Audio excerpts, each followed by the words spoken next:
County match Yashwant and Saibabu మధ్యలో double header match. ఎవరు ఎక్కువ రన్లు కొడితే వాళ్ళే విన్ను. ఒక్కొక్క ఓవర్ ఎన్ని అవుట్స్? 2 outs. ఓకే.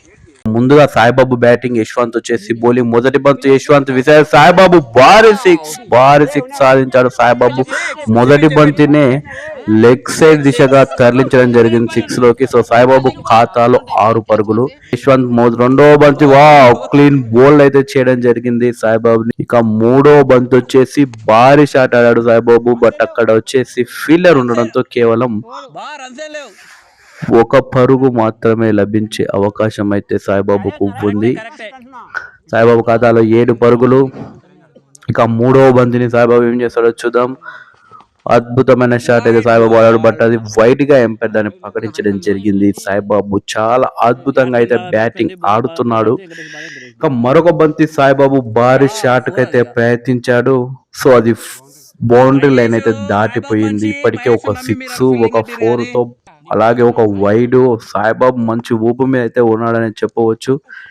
ఇక మరొక అద్భుతమైన షాట్ సాయిబాబు ద్వారా అక్కడ ఫీల్డర్ శివయ్య ఉండడంతో కేవలం 2 పరుగులు మాత్రమే లభించే అవకాశం అయితే ఉంది.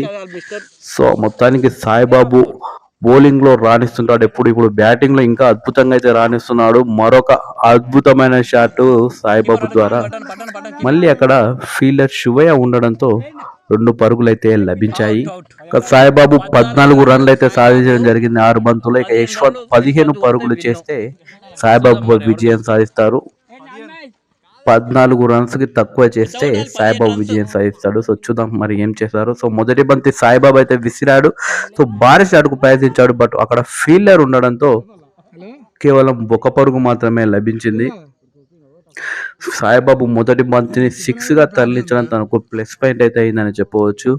ఇక రెండవ బంతి యశ్వంత్ ఎదుర్కొంటున్నాడు. భారీ షాట్కు అయితే ప్రయత్నించాడు యశ్వంత్. మరి అక్కడ ఫీల్డర్ ఉండడంతో 2 పరుగులు మాత్రం లభించే అవకాశం అయితే ఉంది. ఇక్కడ మూడో పరుగు కూడా అక్కడ యశ్వంత్ వెళ్తున్నాడు. సో మొత్తానికి 3 పరుగులు అయితే యశ్వంత్ సాధించాడు రెండవ బంతిని.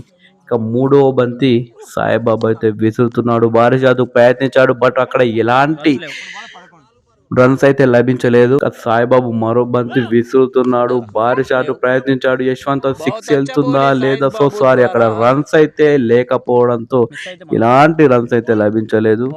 ఇంకా మరొక బంతి సాయిబాబు డాట్ అయితే చేయడం జరిగింది. సో కష్టాల్లో యశ్వంత్ మరో భారీ షాట్ కు ప్రయత్నించాడు యశ్వంత్. అక్కడ ఫీల్డర్ శివయ్య ఉండడంతో క్యాచ్ పట్టాడు. బట్ అది 6 లోకి వెళ్ళినట్లయితే తెలుస్తుంది. సో మొత్తానికి